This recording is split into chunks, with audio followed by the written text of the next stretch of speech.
Salut et bienvenue dans New Deal, le podcast Slate Ifrit et TSO qui décortique l'actualité américaine en compagnie de Laurence Nardon, responsable du programme USA à l'Ifrit. Bonjour Laurence. Bonjour Romain.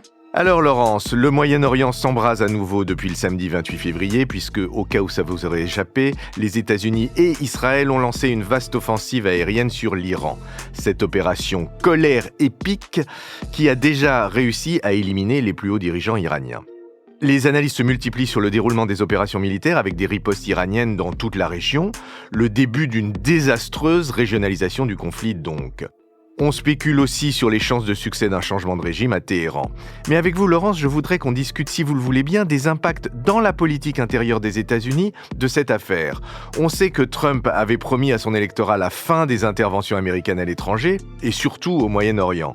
Comment peut-il revenir sur cette promesse, et à 8 mois des élections de mi-mandat en plus ? Oui, à première vue, c'est quand même très risqué de sa part, mais je crois que c'est un pari ou un risque calculé. Pour repartir du début, vous avez raison, Trump avait en effet promis dans des centaines de meetings, littéralement depuis 2016, de recentrer les efforts de Washington sur le pays « Make America Great Again ». Pour ce qui est du recentrage, on n'en prend pas vraiment le chemin. Oui, et ça peut avoir deux impacts très négatifs pour les Américains et donc pour l'électorat de Trump.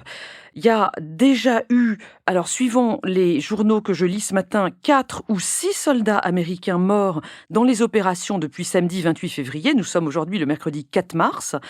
Et le président a annoncé dimanche sur son réseau Truth Social qu'il y en aurait probablement plus, je le cite, et ça pose évidemment toute la question de la durée de l'intervention. Marco Rubio, le secrétaire d'État, et Donald Trump expliquant chacun de leur côté qu'on a affaire à une opération qui devrait durer soit 4 à 6 semaines, soit un peu plus, c'est un petit peu flou. Soit, et Trump l'a dit, on a les moyens de faire la guerre indéfiniment, donc allez vous y retrouver. En effet, c'est encore plus flou. Le second risque, c'est pour la stabilité de l'économie américaine, avec la hausse des coûts du pétrole ces derniers jours, les interruptions du commerce international, le détroit d'Ormuz étant bloqué par les tirs iraniens, les marchés financiers s'en ressentent, et donc tout ça peut donner une chute de la croissance, le retour de l'inflation aux États-Unis, etc. Tout ceci serait très mauvais pour Trump dans les élections de novembre prochain. Oui, très mauvais, et s'ajoutant à un tableau économique qui est déjà très très loin d'être flatteur pour le président après un an de mandat. Mais dans ces conditions, est-ce qu'on a une idée du soutien à l'opération Epic Fury dans l'opinion américaine ? À l'heure où nous enregistrons, on dispose déjà de 2 sondages qui ont été réalisés samedi et dimanche, donc après les frappes en Iran. Un premier sondage, c'est CNN, indique qu'une majorité d'Américains, 59%, désapprouvent l'opération militaire en Iran. L'autre sondage, c'est Reuters. Il indique pour sa part que 27% seulement des Américains approuvent cette opération. Donc, vous voyez, 60% contre, 30% pour. C'est assez clair. Oui, cela dit, 59% de désapprobation, c'est pas une désapprobation écrasante. Vous avez tout à fait raison, Romain, et c'est là qu'on peut parler d'une prise de risque calculée pour Donald Trump. L'opposition à cette intervention militaire américaine en Iran, elle vient surtout des démocrates et des indépendants. Si on reprend le même sondage CNN, on voit que le soutien monte à 77% chez les républicains, chez les indépendants c'était 32% et chez les démocrates 18%. Oui, donc on a une segmentation politique assez claire. Et ce sondage CNN apporte même une précision sur le camp républicain proprement dit, en indiquant que le soutien est beaucoup plus fort chez les républicains qui se disent MAGA que chez les républicains qui se disent traditionnels, pas forcément pro-Trump. Oui, mais c'est assez surprenant ce que vous dites parce que on pensait justement que la base MAGA était très opposée aux interventions militaires à l'étranger. Oui, on parlait d'un nationalisme de repli pour cette base MAGA. Eh bien, l'explication, c'est que, d'une part, il y a une très forte emprise de Trump sur cette base, donc quoi qu'il dise, quoi qu'il fasse, il sera suivi. Mais je crois qu'il y a une autre raison beaucoup plus concrète dans le cas qui nous intéresse. Cette base MAGA est en effet isolationniste, mais ça ne veut pas dire pour autant qu'elle soit pacifiste. Parce que ce sont des Jacksoniens. C'est un terme qu'on a souvent employé ici. Vous nous faites un petit rappel ? Oui, c'est un courant de politique étrangère qui se réclame du président Andrew Jackson dans les années 1830. Un président populiste qui était très isolationniste, mais qui n'hésitait pas à réagir avec une extrême brutalité lorsqu'il considérait que les États-Unis étaient agressés. Or, Entre toutes les explications différentes qui ont été présentées depuis la semaine dernière par l'administration Trump 2 pour cette opération colère épique, il y a une constante, c'est l'idée que cette opération est une action défensive, urgente et indispensable contre la menace nucléaire et balistique iranienne. On peut donc dire, pour conclure là-dessus, que la base MAGA continue à soutenir Trump dans cette opération Epic Fury parce que Trump maîtrise le récit qui lui est apporté. Il control the narrative, comme on dit aux États-Unis. Et donc, il fait le pari que cette intervention militaire à l'étranger ne va pas le gêner pour les élections de mi-mandat en novembre prochain. Mais alors, puisqu'on parle des élections, adressons, comme on dit en bon français, l'éléphant dans la pièce. Et est-ce que vous ne pensez pas que cette histoire d'attaquer l'Iran est aussi une manière très opportune pour Trump de détourner l'attention du public américain de l'affaire Epstein qui devient sacrément ennuyeuse pour lui? C'est évident que c'est un bénéfice supplémentaire en termes politiques pour Trump. Bon, on verra bien ce qu'il emporte entre les effets adverses de cette opération aventureuse face à l'Iran, les soldats qui tombent, l'inflation qui repart, les conditions économiques qui se tendent, et effectivement le bénéfice d'avoir détourné l'attention américaine de cette affaire Epstein, de plus en plus gênante, comme je le disais. Mais ça, c'est pour l'électorat en général. Qu'en est-il des conseillers autour de Trump, des grandes voix conservatrices? Beaucoup d'entre elles étaient sur la ligne initiale de Trump, la ligne MAGA, opposée aux interventions. Qu'est-ce qu'elles disent aujourd'hui? Eh bien, il y a des voix très discordantes qui se sont fait entendre chez les MAGA ces derniers jours. Je vous cite l'ex-élue Marjorie Taylor Greene qui a crié à la trahison de sa base par Donald Trump. On a au Congrès Rand Paul qui est plus sur une ligne libertarienne. Les États-Unis ne doivent pas se mêler des affaires du monde.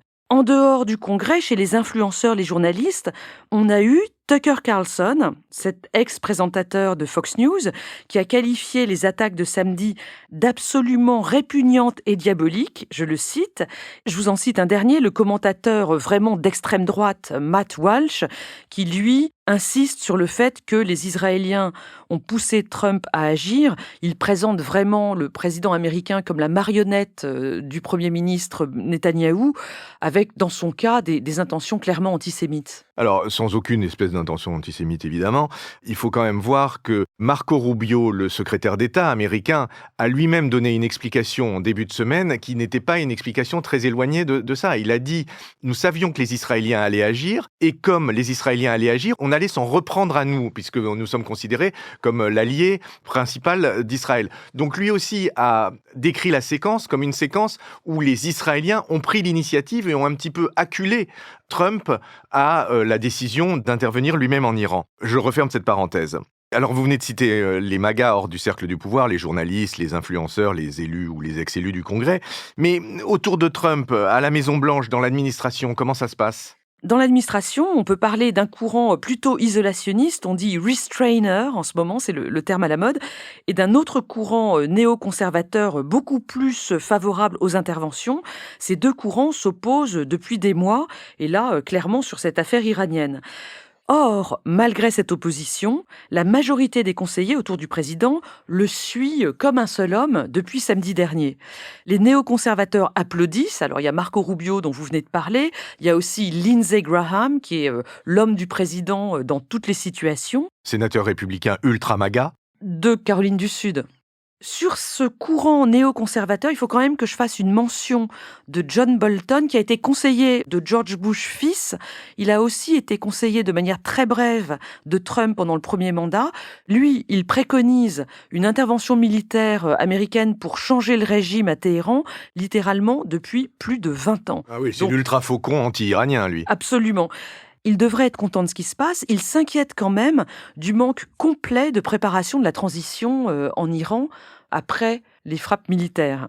Et il n'a pas totalement tort, spécialement au vu de ce que les expériences précédentes de changement de régime, que ce soit en Irak, en Afghanistan ou en Libye, ont donné et ont produit en termes de chaos ensuite pour les pays. D'autant plus que l'opposition iranienne n'est pas tout à fait clairement identifiable aujourd'hui. Alors ça, c'est pour les néoconservateurs, mais vous parliez aussi de restrainers, de gens qui sont plus dans la retenue. Qui sont-ils et que disent-ils? Alors, dans les rangs des restrainers, il y a évidemment le vice-président J.D. Vance et aussi le conseiller Stephen Miller. Eh bien, Conseiller à quoi? Stephen Miller est l'un des conseillers principaux de Trump. Il est extrêmement à droite. C'est lui qui avait rédigé notamment le discours du carnage, qui est le discours d'investiture de Trump en janvier 2017, son premier mandat.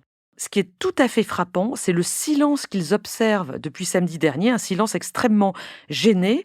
Je voudrais donc, pour conclure, qu'on revienne un peu sur J.D. Vance. Soit il conteste cette opération en Iran, c'est ce qu'attend sa base, c'est vraiment son positionnement politique, mais dans ce cas-là, il va mal se faire voir du président Trump, et donc, dans un petit message très court, très tardif, lundi, il a dit qu'il approuvait cette opération en faisant vraiment service minimum pour plaire à Trump, mais ça risque de le gêner. On voit donc se renforcer cette opposition entre les deux dauphins principaux pour l'après-Trump, pour les primaires républicaines de 2028, entre d'un côté le secrétaire d'État Rubio, qui est totalement dans la roue de Trump en ce qui concerne cette opération en Iran, et de l'autre côté J.D. Vance, qui est donc beaucoup plus gêné pour l'instant. Ça risque donc d'être compliqué pour Vance, à moins que l'opération soit un désastre complet. Dans ce cas-là, ce sera Rubio qui en paiera le prix. On voit donc que dans cette présidence qui ne ressemble à rien d'autre, on retrouve des constantes qui sont celles de la politique américaine depuis 25 ans, qui est cet aventurisme au Moyen-Orient qui généralement d'ailleurs ne profite pas au président qui s'y engage. On verra si Trump échappe ou n'échappe pas à cette règle. Merci Laurence et nous nous retrouvons la semaine prochaine pour de nouvelles aventures. Romain, je suis navrée, mais la semaine prochaine, on ne se retrouve pas parce que j'interviewerai Tristan Cabello pour son ouvrage sur Zohran Mamdani à New York. On va parler de la gauche américaine. Et je vous écouterai de mon lit. Donc merci Laurence et on se voit dans 15 jours. Retrouvez New Deal chaque semaine sur Slate Audio et toutes les plateformes de podcast.